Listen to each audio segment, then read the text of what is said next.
الحمد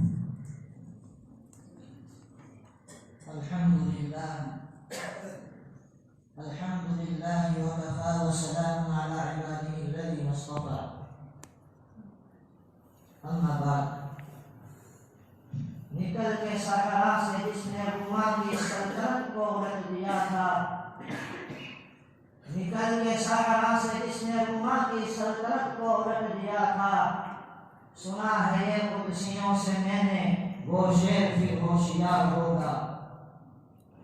عزیزان ملت اور اسلام کے شیر مسلمانوں، ایک ایسے دور میں جب مشرق سے لے کر مغرب تک مسلمانوں کے زوال و انقطاع کے قصے عام ہیں، امت مسلمہ کی ذلت و نفرت، خستہ حالی و پسماندگی کی داستان زبازر ہے. ملت فیضان کی حالت ذات آنسو بہانے والے آنسو بہا رہے ہیں، کہنے لگانے والے کہنے لگا رہے ہیں. جس کو بھی دیکھو مسلمان کے گھر پہ ہے، ان پر تقریریں ہو رہی ہے. اہل مغرب اسلام اور مسلمانوں کو نشانے پر لیے ہوئے ہیں. کسی ملک میں امریکی فوج گرا ڈالے ہیں تو کہیں مسلم ملکوں پر بم برس رہے ہیں. ایک عجیب و غریب صورتحال ہے.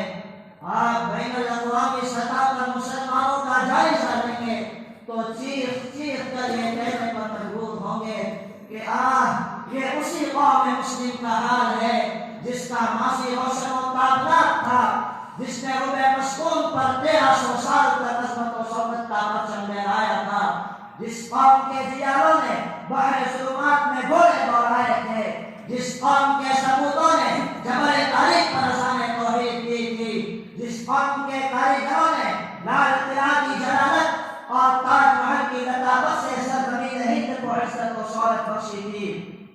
ہاں، وہی ماضی کے شیر دل مسلمان آج اپنی تاریخ کے انتہائی خطرناک دور سے گزر رہے ہیں. عزیزان گرامی، درد دل کا سوتا ٹوٹا پڑا ہے.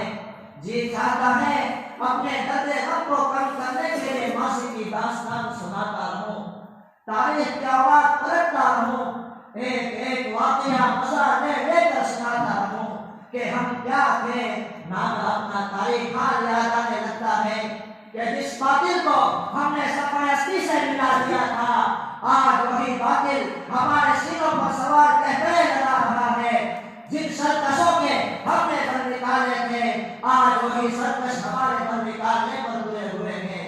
آج مسلمانوں کو کیا ہو گیا ہے جبکہ خدا بھی وہی ہے، رسول بھی وہی ہے، قرآن بھی وہی ہے. علامہ حالی نے بڑے درد بھرے انداز میں اس کا ہونا رویا ہے. گٹا سر پہ ادوار کی چاری ہے، فلاکت سماپ نہ دکھلا رہی ہے، نحوست پسوں پیش مندلا رہی ہے. چپو راستے سے یہ صدا آ رہی ہے کہ کل کون تھے آج کیا ہو گئے تم، ابھی جاگتے تھے ابھی سو گئے تم. میرے روشن ضمیر بھائیوں، ایسے نازک ترین حالات میں ہر کہنے والے نے کہا کہ اسلام خطرے میں ہے، مسلمان خطرے میں ہے، مگر میں کہتا ہوں کہ یہ صرف منفی پہلو ہے. اسلام ہو یا مسلمان، یہ مٹنے کے لیے نہیں ہے.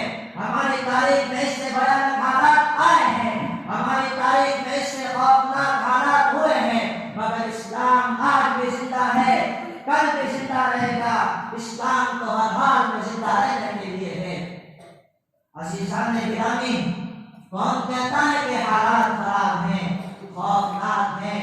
ارے خوفناک حالات تو ویسے ہی ہیں جیسے گزشتہ تاریخ میں اللہ نے ان ناکارہ اور بے عمل مسلمانوں کو ختم کرایا تھا جو آپس میں لڑ رہے تھے. مناظروں، شکنجوں اور جلوسوں میں نبی آج بھی وہی خاندانی اور پولیسی مسلمان مارے جا رہے ہیں جن کا عبادت سے کوئی تعلق نہیں، اخلاق و کردار میں کھوٹے ہیں، صرف نام کے مسلمان ہیں، اسلام کا لیبل لگائے ہوئے ہیں. اگر اب بھی سمجھ جائیں تو حالات بدل جائیں گے، عظمت رب واپس مل جائے گی. ورنہ اللہ تو اپنے اسلام کو پھیلا رہا ہے، اسلام پھیل رہا ہے اور خود دشمنوں کی سرزمین پر ترقی کر رہا ہے جو اسلام کو مٹانے کے لیے اربوں ڈالر لٹا رہے ہیں. وہ کامیاب ہے تو وہاں جہاں کے مسلمان صرف نام کے مسلمان ہیں. ورنہ خود اپنے ملک میں پریشان ہیں، دہشت کا شکار ہیں، ہر دن نیا قانون لاتے ہیں اور منہ کی کھاتے ہیں۔ میں کہتا ہوں کہ نور خدا ان کی طفلانہ حرکت پہ انداز ہے۔ صحرائے عرب کے شہر بیدار ہو رہے ہیں، ہوشیار ہو رہے ہیں، اور یورپ و امریکہ سے یہ آواز آ رہی ہے، نور خدا میں کفر کی حرکت پہ اندازن، نور خدا میں کفر کی حرکت پہ اندازن، پھونکوں سے یہ چراغ بجھایا جائے گا۔ واخر دعوانا